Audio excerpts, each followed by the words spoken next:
Ancient mysteries are not just legends, they are scientific puzzles. Using archaeology, physics, and astronomy, modern science investigates how ancient civilizations built complex structures and developed advanced knowledge with limited tools. Close your eyes and picture this: a lonely hill under the hot Turkish sun. No shining city, no tall temples, no writing, no metal tools, just stone, earth, and silence. And yet, hidden beneath that hill, there is a place older than almost everything we know about human history. A place that should not exist, but does. Welcome back to the channel. Today, we are stepping into one of the greatest mysteries ever found, Göbekli Tepe. Göbekli Tepe sits in southeastern Turkey. From far away, it looks like nothing special, just a soft rise in the land. For thousands of years, farmers walked over it. Animals grazed on it. No one knew they were standing on something that could change the story of civilization. Then, in the 1990s, archaeologists started digging. What they found shocked the world. Under the soil were massive stone pillars, some taller than a bus, some weighing many tons.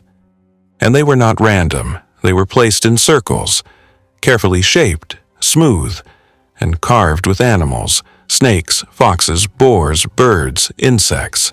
Not simple scratches, real art. The first tests showed something unbelievable.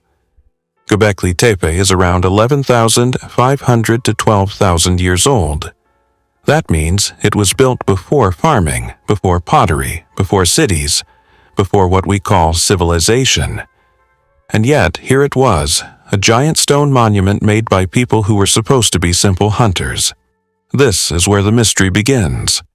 According to old ideas, humans first learned farming, then settled down, then built temples. But Göbekli Tepe breaks that order. It suggests something wild. Maybe humans first built temples, and only later created farming to support the people who worked there. Think about that. Belief may have built civilization, not the other way around. The pillars at Göbekli Tepe are T-shaped. Many researchers believe they are not just stones, they are human forms. Some have carved arms and hands, no faces, just tall, silent bodies of stone standing in circles, facing inward like they are watching something, or someone. In the center of many circles stand two larger pillars, bigger, stronger, placed like leaders or gods. There are no houses found there, no cooking areas, no trash piles like in normal villages. This was not a place to live. This was a place to gather, a place to perform rituals, possibly even sacrifices. Large numbers of animal bones were found, many from wild animals. This tells us people came here in groups, killed animals, and held huge feasts. But feasts for what? Celebrations? Funerals? Or offerings to something they believed lived beyond the sky? Some carvings are disturbing. Headless bodies, sharp-toothed animals, strange symbols. One stone shows a human figure without a head, with a bird nearby. Some believe this points to death rituals, maybe even early sacrifice beliefs. Maybe Göbekli Tepe was a place where life and death were both honored. No one knows for sure, and that is what makes it powerful. Now, let's talk about what Göbekli Tepe is like today. On the positive side, it is protected. It is recognized as one of the most important archaeological sites on Earth. Roofs have been built over parts of it to protect the stones from sun and rain. Paths allow visitors to walk around without touching the ruins. Scientists from many countries are still working there, slowly uncovering new circles. Only a small part of Göbekli Tepe has been dug. Most of it is still buried. That alone is exciting. It means the biggest secrets may still be sleeping underground. The site has also helped local people. Tourism has brought jobs. Museums have been built. history that was once hidden is now teaching the world. But there is also a negative side. Time is not gentle. Wind, heat, and rain are slowly wearing down the carvings. Even with covers, stone this old is fragile. One mistake can erase images that survived 12,000 years. Tourism brings danger too. Too many visitors mean dust, vibration, and damage. Even breath carries moisture. Even footsteps shake the ground. Protecting the site while sharing it is a constant battle. There are also debates and problems. Some researchers argue over control of the site. Some theories are pushed for fame rather than truth. And there is always the fear of looting, though security is now strong. Another negative is how little we still understand. Göbekli Tepe has no written language, no clear graves, no clear answers. Everything is built on pieces.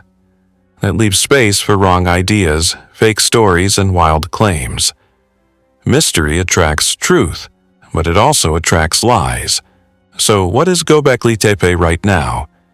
It is no longer forgotten. It is a guarded, open-air sanctuary of stone. Parts of it are covered by modern roofs. Walkways surround the main circles. Cameras watch day and night. Scientists work in small zones. Tourists watch from a distance. At present, Göbekli Tepe stands half revealed, half hidden. A wound in the earth that shows humanity something it was not ready to see. My personal opinion? I believe Göbekli Tepe proves that humans were never simple. Even at the very beginning, we were thinking about meaning, death, and the unseen. We were not just surviving, we were wondering. This place tells me that belief came before bread, that questions came before answers, that humans first built circles of stone to understand the circles of life. Today, Göbekli Tepe is quiet. No rituals, no fires, only wind moving over pillars older than history. Tourists whisper, scientists measure. Birds land on stones that were once lifted by hands without metal or machines. Right now, it is protected, studied, and still revealing new secrets. But it is also under constant threat from time, climate, and human pressure. Göbekli Tepe's present situation is both hopeful and fragile. It is safe for now, but its survival depends on respect. Because once a place like this is damaged, it is not just Turkey that loses something, it is all of us. Antikythera mechanism. In the year 1901, sponge divers were working near a small Greek island called Antikythera. A storm forced them to shelter, and while diving, one man saw something strange on the seafloor. Not just rocks, not just broken statues. He saw shapes that looked made by hands. Soon, the sea gave up its secret.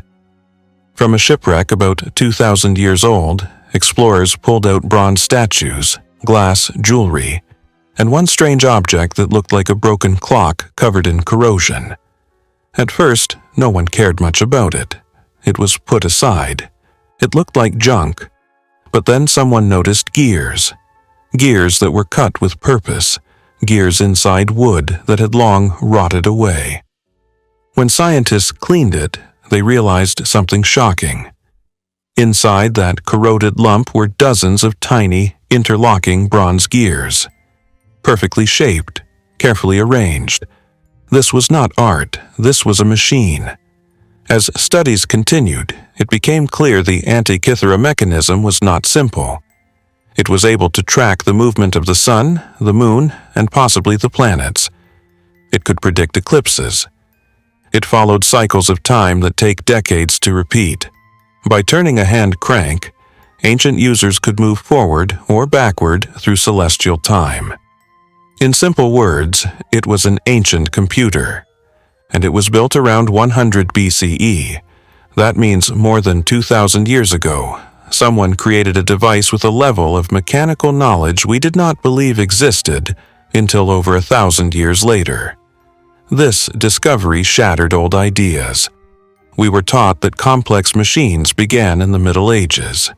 But this came from ancient Greece. So the big mystery is not just what it does. The real mystery is who made it and how much knowledge was lost. The Antikythera mechanism shows deep understanding of astronomy, math, and engineering. The gears match real cycles of the moon, including its changing speed. That detail alone took modern science centuries to fully explain. Yet someone carved it into bronze by hand. No factory, no electricity, no microscopes, just human minds. Some researchers believe it was used by scholars to teach the movement of the heavens. Others think it helped sailors plan journeys. Some say it was a sacred object, used in temples to show the order of the cosmos. There are even ideas that it was part of a much larger forgotten tradition of machines that disappeared with war and time. And here is something even more haunting. No other complete machine like it has ever been found from that era, not one. Which means either this was a one-time miracle, or the others were melted, broken, and lost. Think about that. How many ideas died when libraries burned, when cities fell, when knowledge was seen as less important than gold? The Antikythera mechanism may be the last voice of a forgotten technological world. Now, let's talk about its condition today, the positives and the negatives. On the positive side, the mechanism is now one of the most studied ancient objects on Earth. It is kept safe in Greece.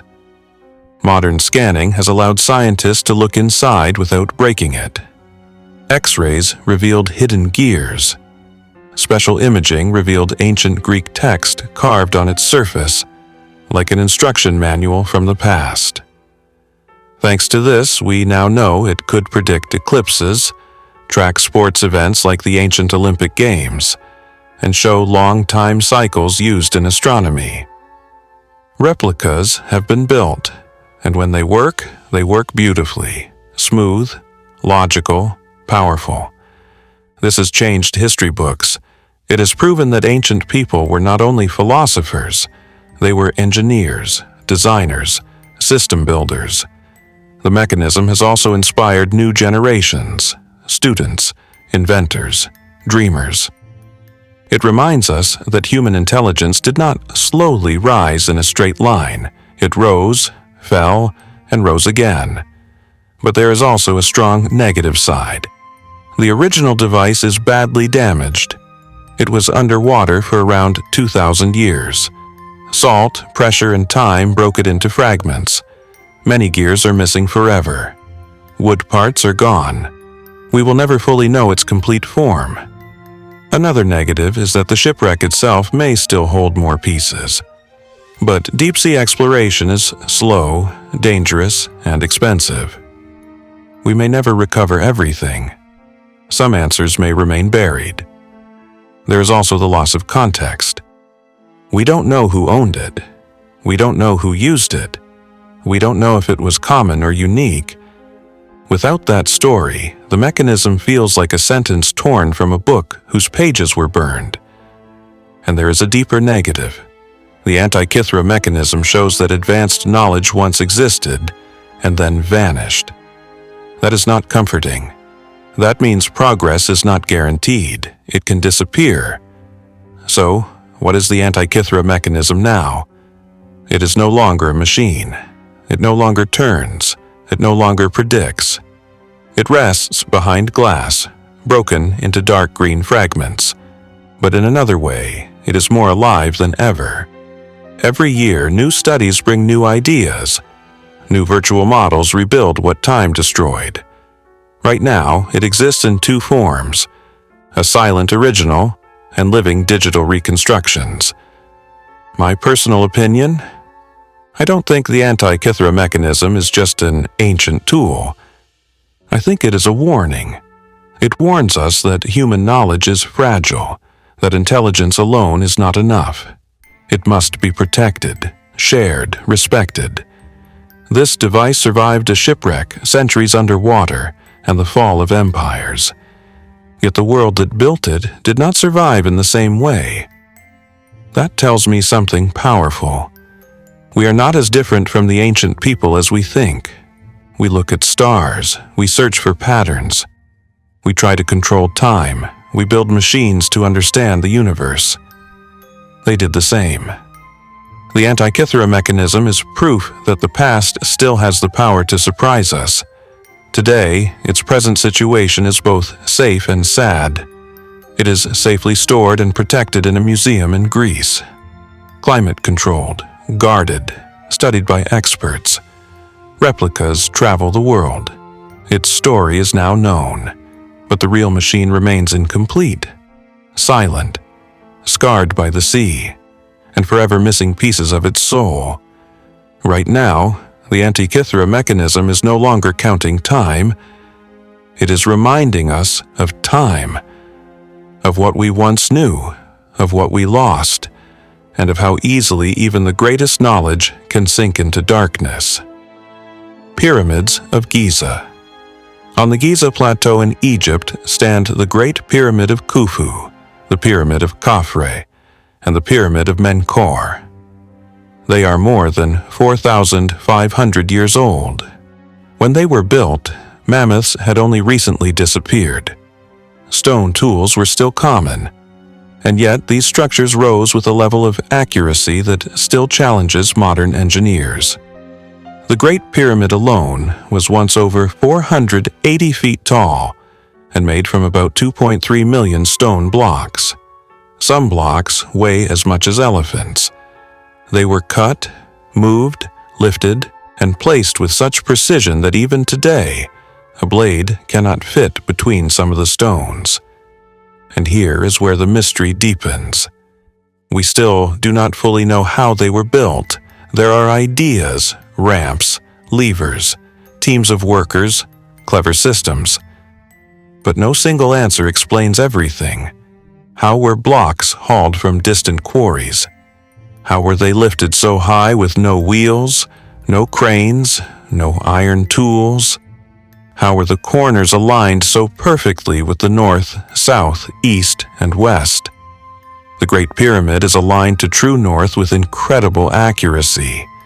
Even modern buildings struggle to match that.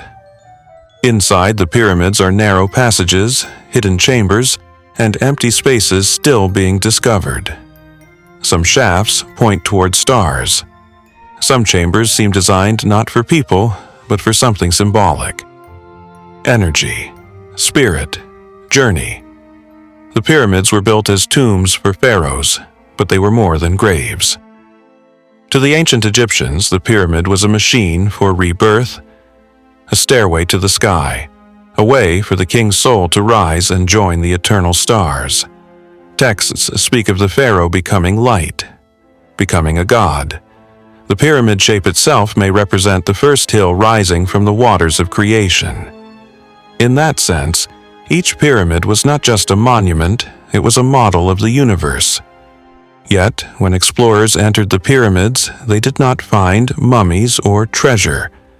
They found empty rooms. That emptiness created new questions. Were the bodies moved? Were they never placed there? Were the pyramids robbed? Or were they sealed for another reason? Over time, many strange ideas grew, hidden knowledge, lost technology, even non-human builders. While there is no solid proof for these extreme ideas, they exist because the pyramids refuse to feel simple. Their scale, their silence, their precision. They make people feel small and curious. Now, let's talk about the condition of the pyramids today, both the positives and the negatives. On the positive side, the pyramids are protected. They are studied more than ever. New scanning technology has revealed hidden voids inside the Great Pyramid, large empty spaces still not fully understood. This shows that even after centuries of research, the pyramids are not done speaking. They are also a major cultural treasure. Millions visit each year. They inspire art, science, and imagination. They support local communities through tourism. and strict rules now exist to limit damage. Climbing is banned. Areas are controlled. Conservation teams work constantly to protect the stone. Modern Egypt sees the pyramids not only as ancient tombs, but as living heritage, a bridge between deep past and modern identity. But the negatives are serious. Time is slowly winning. Pollution from Cairo's growing city damages the stone. Sandstorms wear down edges. Rising ground moisture weakens the base. What lasted thousands of years now faces threats never seen before. Tourism, while helpful, is also harmful. Touch, heat, and vibration affect the inner chambers. Some stones have darkened from human breath. Some carvings have faded. The pyramids were built for eternity, not crowds. There is also the problem of damage from the past. Many outer casing stones were stolen long ago to build other cities. What we see today is not the smooth white pyramids the ancient world saw. We see their bones. Another negative is misinformation. Fake claims spread fast. Real science is often ignored in favor of fantasy. This clouds true understanding and turns serious history into noise. So, what are the pyramids right now? They are no longer royal tombs. They are no longer sealed. They are open monuments under constant watch. Some chambers are closed to protect them. Others are carefully opened. Drones, scans, and sensors now study what priests once guarded. At present, the pyramids exist between glory and risk. They are honored, but also fragile, famous, but also vulnerable. My personal opinion? I don't believe the pyramids were built by magic or outsiders. I believe they were built by humans, but humans far more organized, creative, and driven than we often give credit for. These structures show what happens when belief, power, and knowledge combine. To me, the pyramids are not just about death, they are about ambition, about reaching beyond one lifetime, about carving meaning into stone. Today, the pyramids of Giza stand under the same sky they were built beneath. The sun still rises between them. The desert still moves around them. Cars now pass where sacred paths once lay. Their present situation is this: they are protected, researched, and admired, yet slowly worn by time, climate, and human presence. They are safe for now. But like all things made by hands, even hands guided by gods, their future depends on how much we truly respect the past. Stonehenge. Stonehenge stands on Salisbury Plain in England. At first glance it looks simple, big rocks, arranged in a ring, but the longer you look, the stranger it becomes. Some stones are taller than two grown men, some weigh more than a school bus, and they were placed there more than 4,000 years ago, long before written English, long before Rome reached Britain, long before history had names. The stones are not even local. Many were brought from over 150 miles away, from the hills of Wales. That means ancient people dragged massive stones across rivers, forests, and rough land, without metal tools, without wheels, without machines. Why? That is the question that never rests. Stonehenge was not built all at once. It changed over hundreds of years. Holes were dug, stones were raised, others were removed, new circles were formed. It was not a single project, it was a long story carved into earth. The layout is not random. The main stones line up with the sun during the summer and the winter solstice. On the longest day of the year, the sun rises directly behind one stone and sends its light into the center of the circle. That cannot be chance. Someone watched the sky carefully. Someone waited. Someone planned. This tells us Stonehenge was not just decoration. It was a place of meaning. Bones found nearby show that people traveled from far regions to come here. Some came sick, some injured, some already dying. That has led many to believe Stonehenge was a healing place, a center of ancient medicine mixed with belief. Other remains show feasts were held here. Animals were brought from distant lands and eaten in great gatherings. That suggests festivals, rituals, possibly honoring the dead, possibly celebrating the sun. And then there is death. Human burials were found near the stones, ashes, burned bones, carefully placed. This means Stonehenge was also a place of the dead, a bridge between worlds, a space where the living met the memory of those who had gone. Some stones once stood tall like doorways, some were laid flat like tables, some formed horseshoe shapes inside the main circle.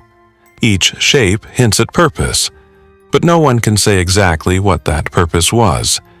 And maybe that is why Stonehenge still holds power. It refuses to explain itself. Now, let's talk about what Stonehenge is like today, the positives and the negatives. On the positive side, Stonehenge is heavily protected. Fences surround it. Visitors are kept at a distance most of the year. Only on special days like solstices are people allowed to walk close. This helps preserve the stones and the ground around them. The site is carefully studied. Soil tests, scans, and modern dating methods have given us clearer timelines. We now know where many stones came from. We know more about the people who built it, what they ate, where they traveled, and even what illnesses they carried. Stonehenge is also no longer alone. Nearby, archaeologists found a much larger hidden landscape of pits, circles, and ancient roads. This shows Stonehenge was not an isolated monument. It was the heart of a sacred zone. The area now has a museum and learning center. History is shared, not hidden. The story continues to grow, but there is also a negative side. Stonehenge has suffered. In the past, people climbed the stones, carved names, took pieces. Some stones cracked, some fell and had to be reset. Damage done centuries ago can never truly be undone. Modern life also presses in. Roads, pollution, and noise have changed the feeling of the place. Though efforts were made to move traffic away, the land still feels the weight of the modern world. Weather is another enemy. Rain seeps into cracks. Frost widens them. Wind slowly eats the edges. These stones survived thousands of years, but now face faster change than ever before. There is also the problem of misunderstanding. Stonehenge is often treated as a fantasy symbol, used in movies and myths that ignore the real people behind it. This turns a human story into a cartoon, and the builders into shadows. So, what is Stonehenge right now? It is no longer a working ritual site, no priests, no healers, no seasonal camps. It is a preserved circle, watched by cameras, protected by law, and studied by science. The grass is cut, the paths are fixed, the chaos of ancient gatherings is gone. At present, Stonehenge stands as a memory made of rock. My personal opinion? I don't think Stonehenge was built for one reason. I think it grew from many needs: to watch the sky, to bury the dead, to heal the sick, to bring people together. Over generations, its meaning likely changed, just as human meaning always does. To me, Stonehenge feels less like a monument and more like a conversation across time. People who had no writing left us a message in stone, not a sentence, a feeling. Today, Stonehenge's present situation is this: it is protected, respected, and shared with the world. But it is also worn, limited, and slowly changing under nature and human care. It stands quiet now, no drums, no fires, only wind and footsteps. And maybe that is fitting, because Stonehenge does not need noise to be powerful. It only needs to stand. Nazca Lines. The Nazca Lines are found in southern Peru, spread across a dry desert plain. They were made by the ancient Nazca people around 2,000 years ago. From the ground, they look like simple scratches, but from above they turn into giant drawings: a spider, a monkey, a hummingbird, a whale, a dog, human shapes, triangles, spirals, and hundreds of straight lines that cut across the land like paths of the gods. Some of these figures are as long as football fields, and they were not drawn, they were carved. The Nazca people removed the dark top stones of the desert, revealing lighter soil underneath. This created lines that have lasted for centuries. The desert helped preserve them. Very little rain, very little wind. Nature almost froze them in time. But here is where the mystery deepens. These lines were made to be seen from above. Yet the Nazca people had no balloons, no planes, no mountains high enough to see most of them fully. So how did they design them? One idea is that they used simple tools: stakes, ropes, careful steps. Some scientists have recreated the process and shown it is possible. But possible does not remove the wonder. Planning something so large without ever seeing the full picture takes an incredible level of vision, trust, and skill. So why do it? That question still has no final answer. Some believe the lines were linked to water. The Nazca lived in a dry land where water meant life. Many lines point toward underground water paths. Some figures may represent gods or spirits they believed controlled rain. Others believe the lines were ritual roads. People may have walked along them during ceremonies, singing, praying, and offering gifts to the sky. The straight lines feel like paths. The animal shapes feel like symbols. There is also the sky theory. Some lines match the movement of the sun and stars at certain times of year. This suggests the Nazca lines may have worked as a giant calendar, helping people know when to plant, harvest, or prepare for seasons. And then there are the more extreme ideas. Some claim they were made for beings from the sky, that they were signals, landing marks, messages. While there is no proof of that, such ideas continue because the lines feel designed to be seen from above. What we do know is this: the Nazca lines were not random, they were planned, they were meaningful, and they cost time, effort, and belief. The Nazca people did not gain food from these lines, they did not gain shelter, they gained something else: purpose. The animals carved into the land were not just art. In many ancient cultures, animals were messengers between worlds. The spider linked to rain, the bird linked to the sky, the monkey linked to fertility and movement. Each shape may have been a prayer without words. Now, let's talk about what the Nazca lines are like today, the positives and the negatives. On the positive side, the Nazca lines are protected. They are recognized as one of the world's great ancient treasures. Flights over the desert are controlled so visitors can see them without touching them. The main areas are watched. Roads were redirected. Some zones are closed completely. Modern technology has helped a lot. Drones, satellite images, and AI have found new figures hidden in the desert, shapes too faint for the human eye. This means the Nazca story is still growing.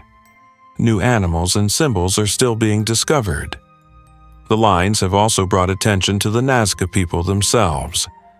Their pottery, their underground water systems, their art, and their daily life are now studied more deeply. The lines opened a door to a whole forgotten culture. Tourism has also helped local communities. Museums, guides, and cultural centers now exist. History is no longer buried, but the negative side is heavy. The Nazca lines are extremely fragile. One footprint can last for decades. One tire track can destroy a figure forever, and damage has already happened. In the past, trucks drove through parts of the desert. Protesters walked across protected zones. Even careless tourists have harmed sections. Every scar stays. Climate change is another threat. The desert is no longer as stable as it once was. Rare rains now fall harder. Floods can wash away lines that survived 2,000 years. There's also the problem of modern development. Roads, power lines, mining interests, all press against the land. Protection laws exist, but pressure never stops. Another negative is false information. Wild claims often replace real research. This pulls attention away from the true achievement of the Nazca people and turns human history into fantasy. So, what are the Nazca lines right now? They are no longer part of living ritual. No processions, no offerings, no chanting feet crossing the desert. They are silent drawings on open land, guarded by law, studied by science, and viewed mostly from the sky. At present, the Nazca lines exist in a state of tension. They are famous, yet vulnerable. Known, yet not fully understood. My personal opinion? I don't think the Nazca lines were made for outsiders from the stars. I think they were made for the stars themselves, for the sky, for the forces ancient people believed watched them. To me, the Nazca lines feel like a conversation between earth and heaven. A way to say, "We are here, we see you, please see us."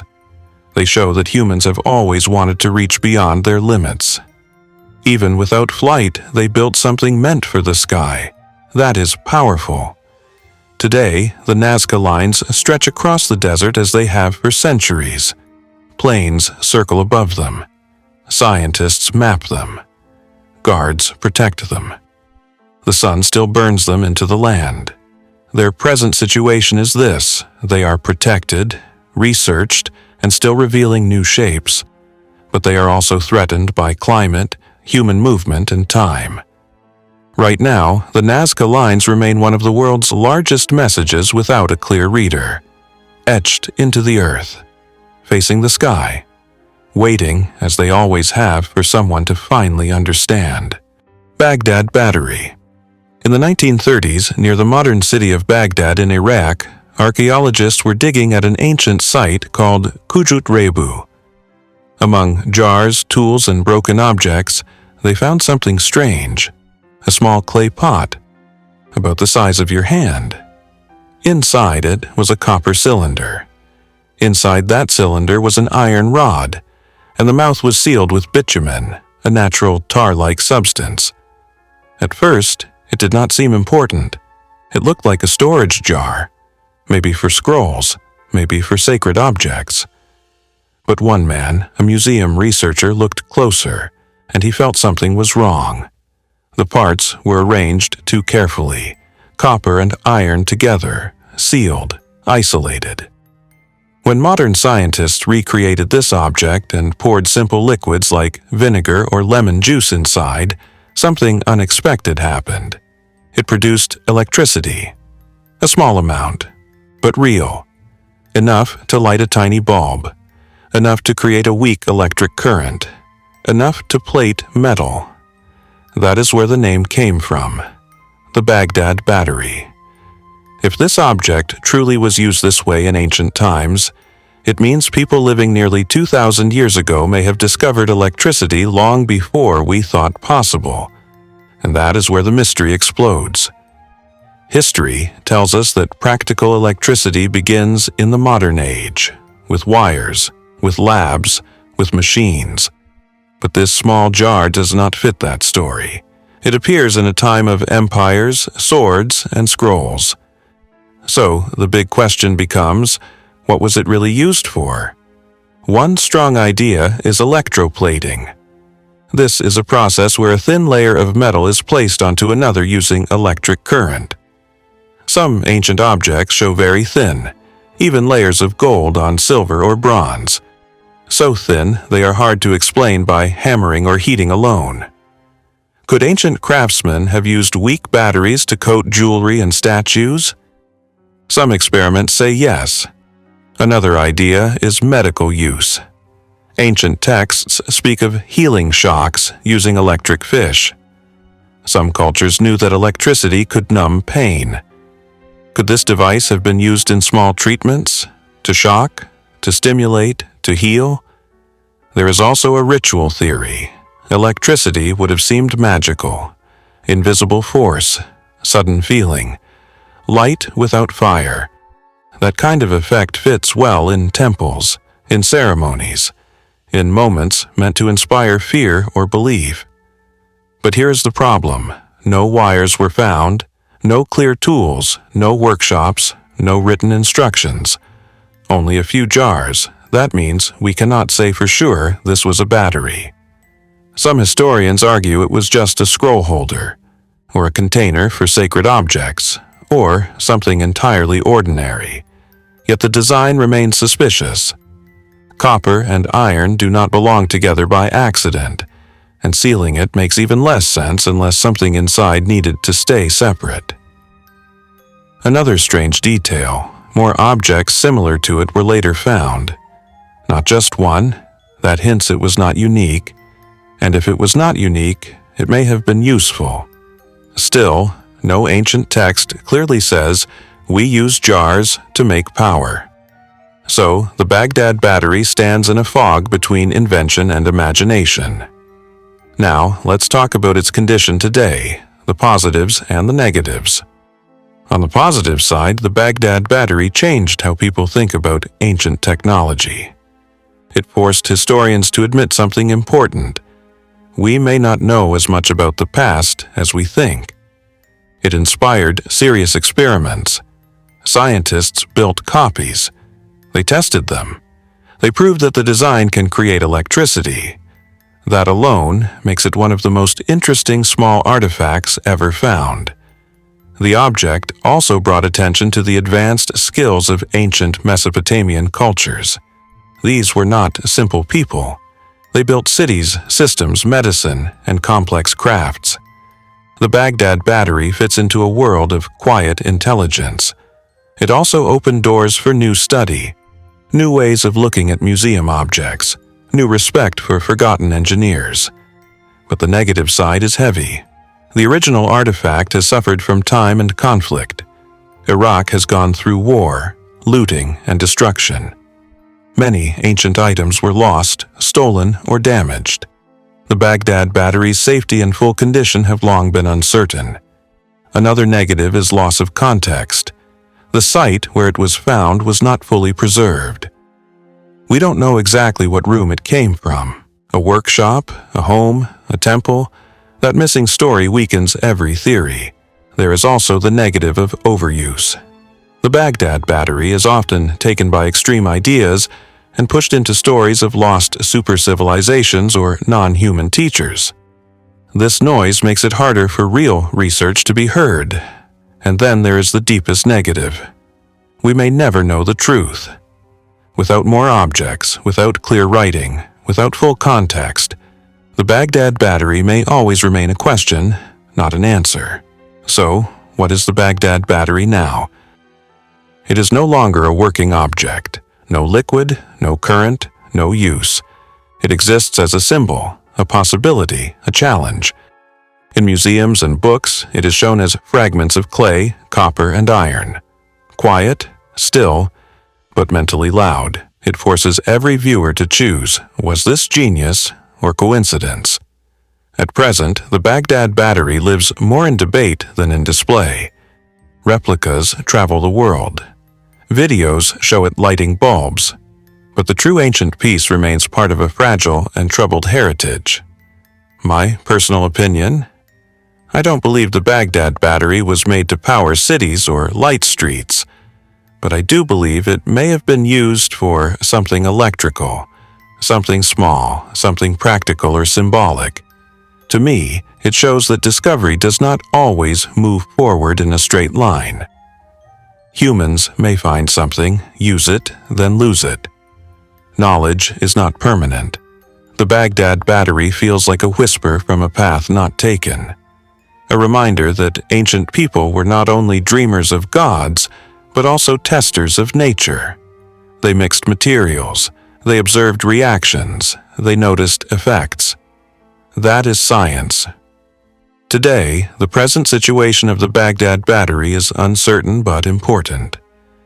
The original object is believed to be kept in Iraq, under protection where possible, though past conflicts have put many artifacts at risk.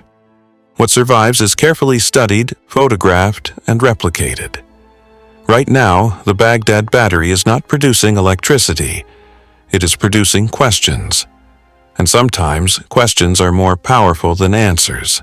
Mohenjo-Daro lies in present-day Pakistan near the Indus River. Its name means Mound of the Dead. And when you stand there, the name feels heavy.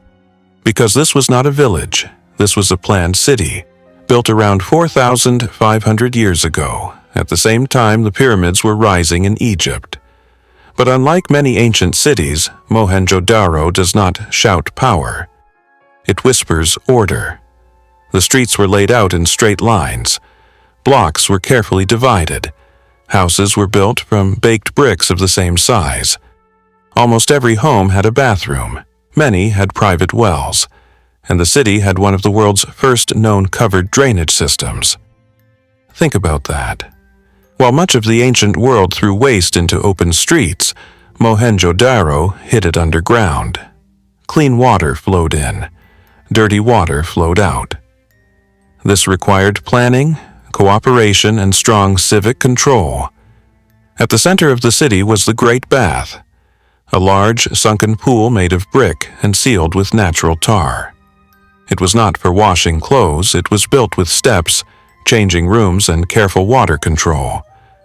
Most researchers believe it was used for ritual bathing, purification, social or spiritual cleansing.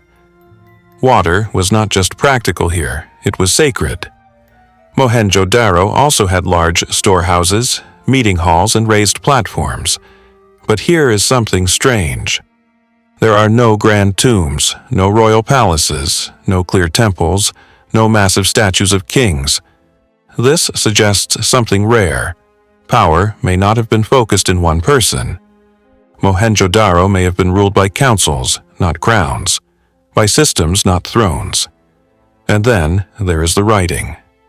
Short symbols appear on seals, pottery, and tools. They repeat. They are structured. But to this day, no one has fully read them. Without their words, the people of Mohenjo-Daro remain locked behind silence.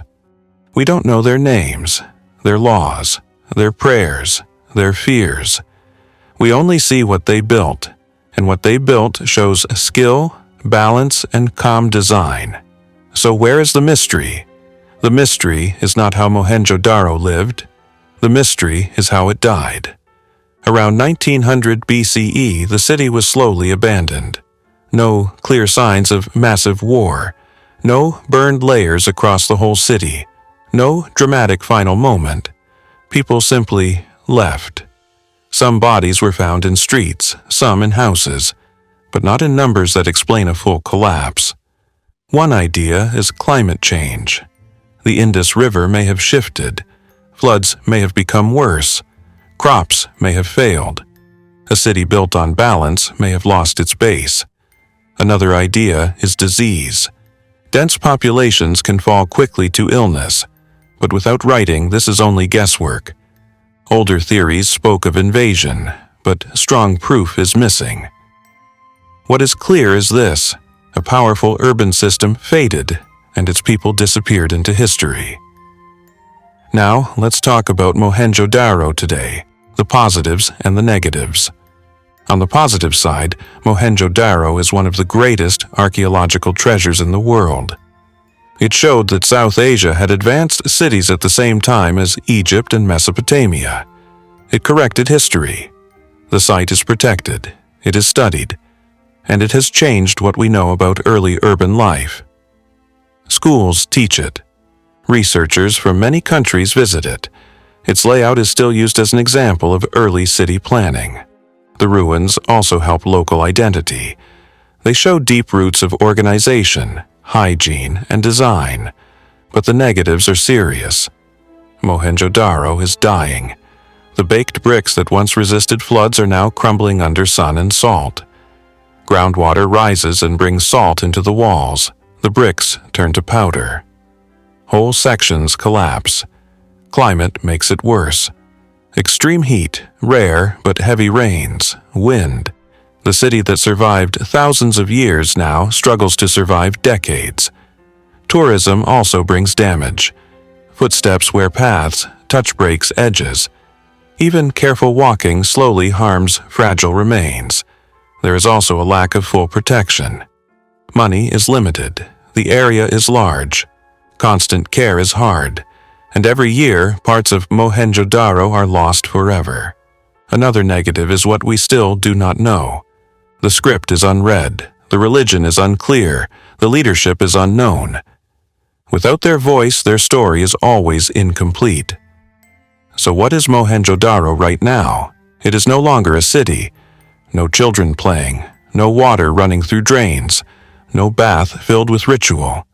It is a field of broken walls, open to sky, guarded by fences and signs, studied by experts, visited by a few. At present, Mohenjo-Daro stands in danger, preserved yet slowly fading. My personal opinion: I believe Mohenjo-Daro is one of the most human ancient cities ever found. It was not built to scare, not built to glorify kings. It was built to work, to keep people clean, safe, organized. That tells me its people valued daily life more than display. And that makes its fall even more painful. Because Mohenjo-Daro did not fail loudly, it faded quietly. Today, its present situation is both hopeful and sad. It is recognized, it is studied, it is respected, but it is also breaking.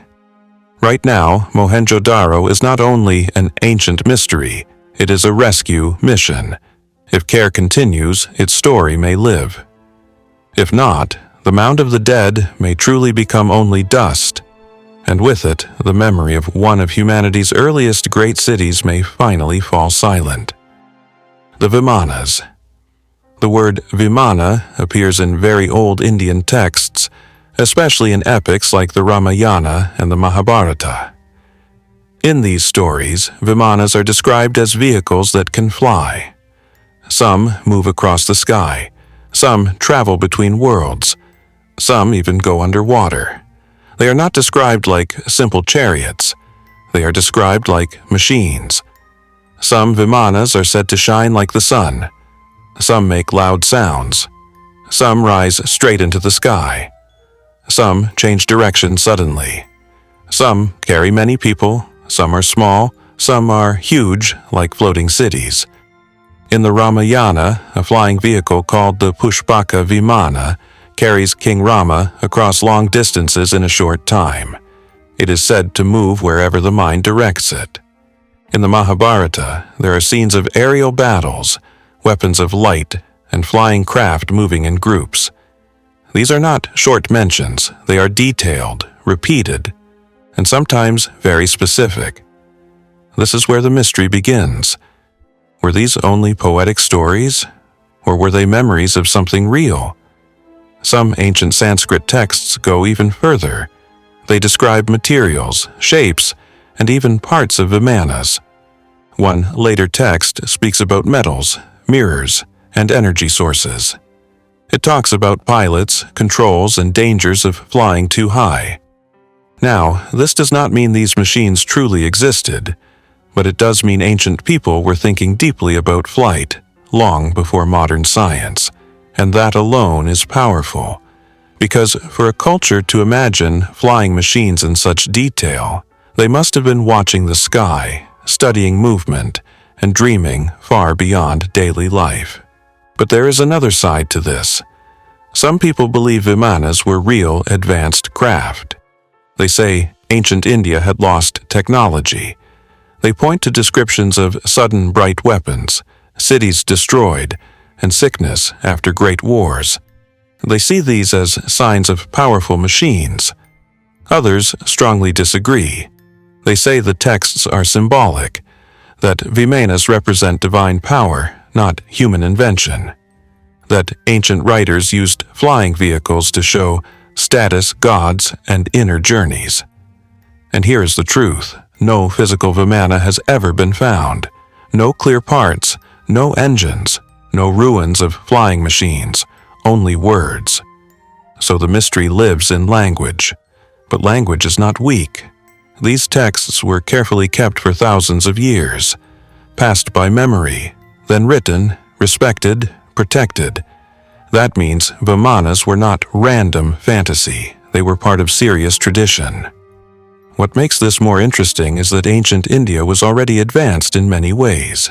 It had deep math, early surgery, complex astronomy, long-distance trade, planned cities, strong metalwork.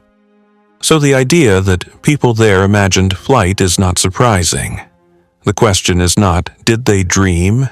The question is, did they build?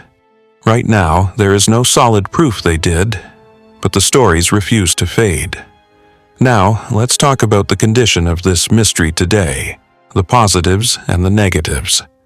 On the positive side, Vimanas have brought attention to ancient Indian texts. Scholars study them closely. New translations are made, old manuscripts are preserved. This has helped to protect a huge body of knowledge about philosophy, science, ethics, and culture. The Vimanas have also inspired curiosity. Engineers, writers, filmmakers, scientists. They ask, how did ancient people think? What did they observe? What ideas were born long before modern tools? This curiosity is healthy. It connects modern minds to ancient imagination. There is also a positive cultural side. Vimanas remind people that ancient India was not only spiritual, but also curious about nature, space, and motion. The sky was not just heaven, it was a place to understand.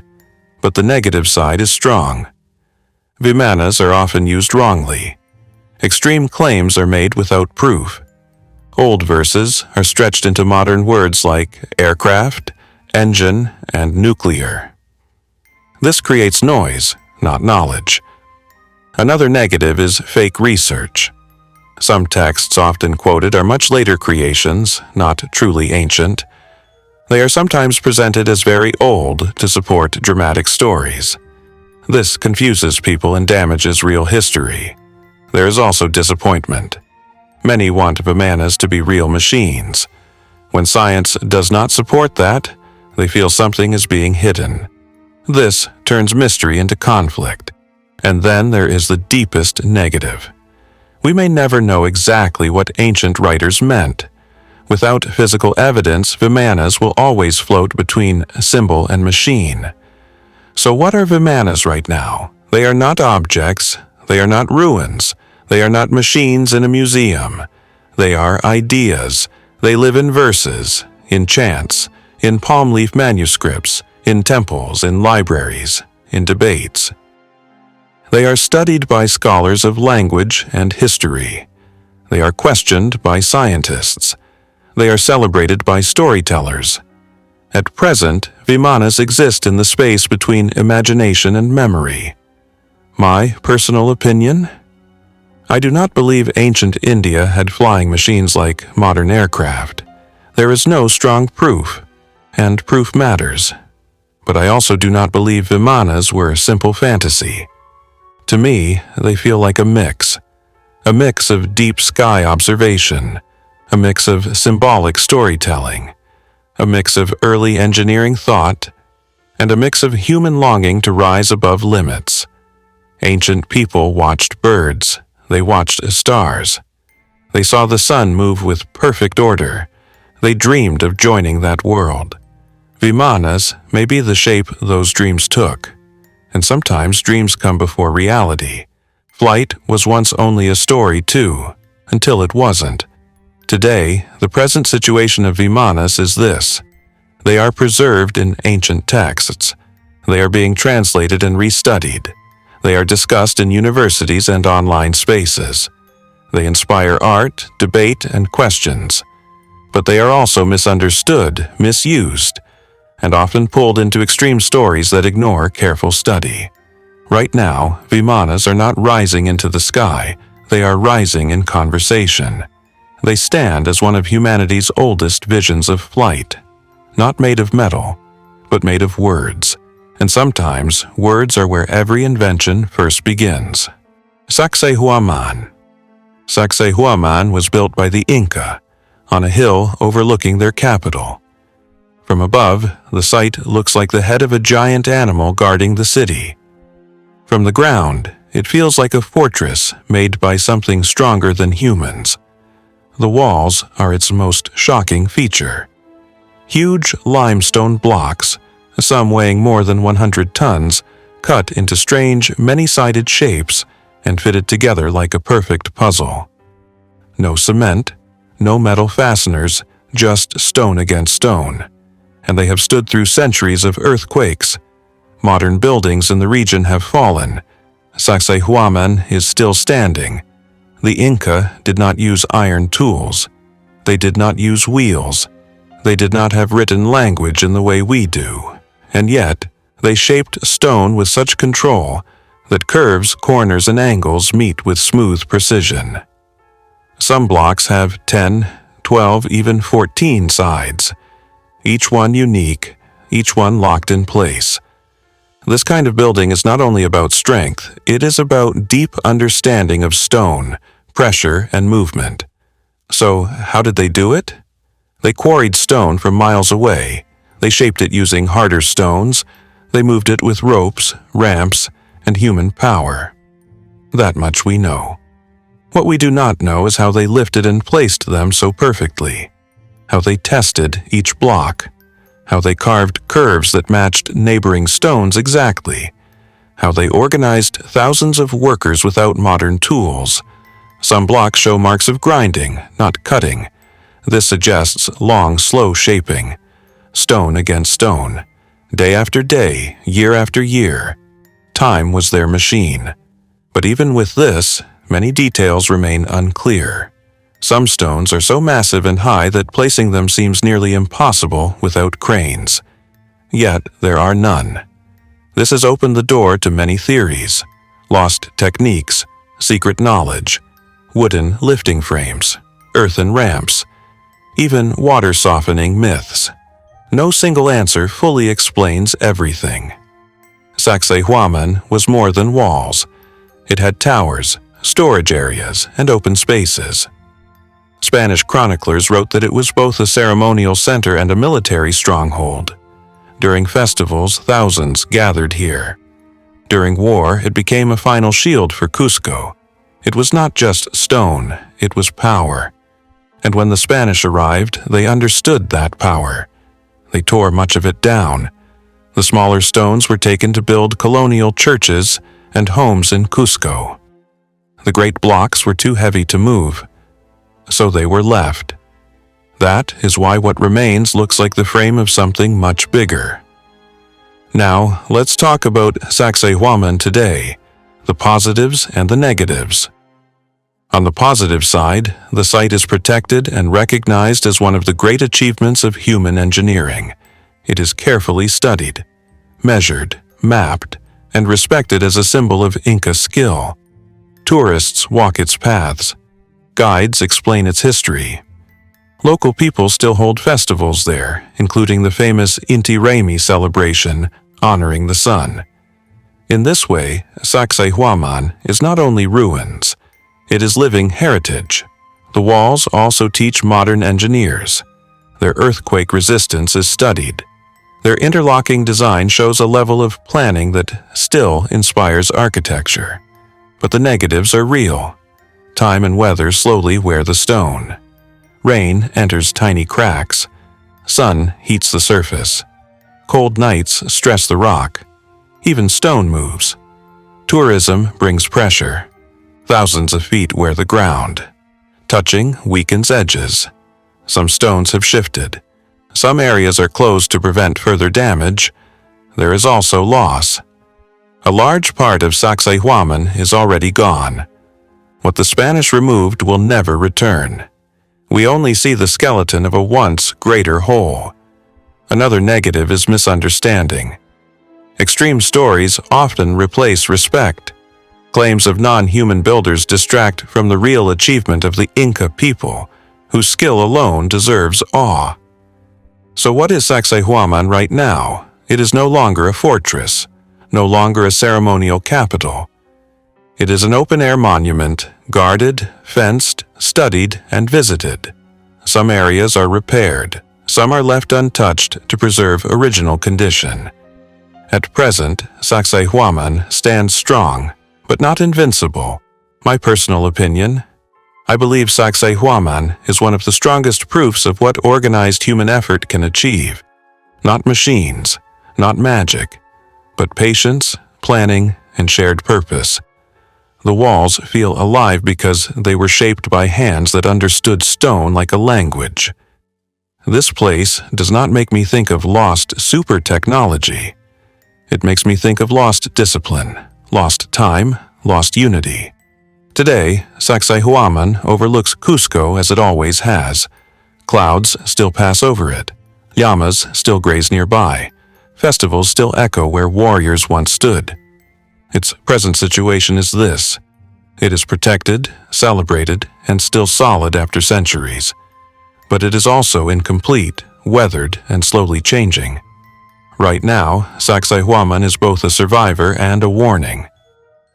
A survivor of conquest and earthquakes, a warning that even the greatest stoneworks are not forever, unless we truly choose to protect them. Roman concrete. The Romans built everything with it: roads, aqueducts, harbors, domes, walls. The Pantheon in Rome still has the largest unreinforced concrete dome on Earth. Roman seawalls still stand in crashing waves. Ancient piers are still underwater, still solid. And they were not using modern cement. They had no steel bars, no electric mixers, no chemical factories. Yet their concrete was strong, flexible, and somehow self-healing. Roman concrete was made from lime, volcanic ash, water, and stone. The volcanic ash came from regions near volcanoes, especially around the Bay of Naples. When mixed, it created a reaction that hardened the material. But here is the part that changes everything. When Roman concrete touched seawater, it did not weaken, it got stronger. Over time, crystals grew inside the concrete. These crystals filled cracks. They locked stones tighter. They made the structure denser. Instead of breaking apart, Roman concrete slowly rebuilt itself from the inside. Modern concrete does the opposite. Water enters, steel rusts, cracks grow. The structure weakens. So, how did the Romans make something better than what we make today? For a long time, people thought it was just volcanic ash. But recent studies showed something more surprising. Tiny pieces of lime were found inside Roman concrete. Not fully mixed, not smooth. Small white fragments. At first, scientists thought these were mistakes. They were not. When cracks form and water enters Roman concrete, these lime pieces react with the water.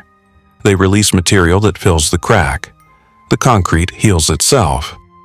That means Roman builders were not only making strong concrete, they were making smart concrete. And here is the deeper mystery. They may have known exactly what they were doing. Some Roman texts describe quicklime used in special ways, not fully mixed, added hot. This suggests the Romans may have discovered a method to design concrete that could react later. If that is true, then ancient builders understood chemical behavior far more deeply than we once believed. But there is another mystery. If Roman concrete was so good, why did the knowledge disappear? After the fall of the Roman Empire, this recipe was lost. Medieval builders used stone, mortar, bricks, but not Roman concrete. Ports collapsed, seawalls failed. For over 1,000 years, no one could recreate it. Only in the last few decades did scientists begin to truly understand what made it special. That means one of the greatest building technologies in history vanished. Not because it failed, but because the people who knew it were gone. Now let's talk about Roman concrete today, the positives and the negatives. On the positive side, Roman concrete is teaching the modern world again. Scientists study ancient samples. Engineers test new mixes. Researchers are trying to copy the old methods to create modern concrete that lasts longer and damages the environment less. That is important because modern cement production is one of the largest sources of pollution on Earth. Roman concrete required lower heat, less fuel, and it lasted longer. So this ancient material may help build a cleaner future. Roman structures also continue to inspire. The Pantheon still stands. Roman harbors still break waves. Aqueducts still stretch across valleys. They show what long-term thinking looks like. They remind us that building is not only about speed, it is about survival, but there is a negative side. Many Roman concrete structures are now in danger. Pollution eats stone. Acid rain weakens surfaces. Rising seas change pressure. Earthquakes crack ancient foundations. Even the strongest concrete cannot fight time forever. There is also damage from humans. Tourism, urban growth, vibration, touch, removal of stones. Some Roman harbors have been destroyed for modern ports. Some ancient buildings were taken apart for newer ones. Another negative is that full knowledge may already be lost. We understand parts of the Roman recipe, but not all details, not all techniques, not the full process. We are rebuilding it from remains, not from living memory. That means our version may never be exactly the same. There is also the danger of misunderstanding. Roman concrete is sometimes spoken about like magic, but it was not magic, it was careful observation, long testing, and experience passed between builders who worked stone and ash every day of their lives. So, what is Roman concrete right now? It is no longer produced in its true ancient form, but it is being studied, copied, tested. In laboratories, modern engineers mix volcanic ash. They break samples. They flood them with salt water. They watch crystals grow. They measure strength over years. In the real world, Roman concrete still holds temples, domes, ports, and tunnels in place. Quietly, without showing off. At present, Roman concrete exists in two ways, as ancient structures still standing, and as a lesson modern science is slowly relearning. My personal opinion? I think Roman concrete is one of the clearest proofs that progress does not always move forward. Sometimes it moves in circles. The Romans did not build fast. They built for centuries. They did not ask, "How cheap is this?" They asked, "How long will this last?" And their answer is still standing. To me, Roman concrete is not just a material. It is a mindset, a way of thinking that valued patience over speed, strength over style, future generations over quick success. Today, the present situation of Roman concrete is this. The ancient structures are still there, protected, studied, and admired, but they are under pressure from climate, pollution, and human activity.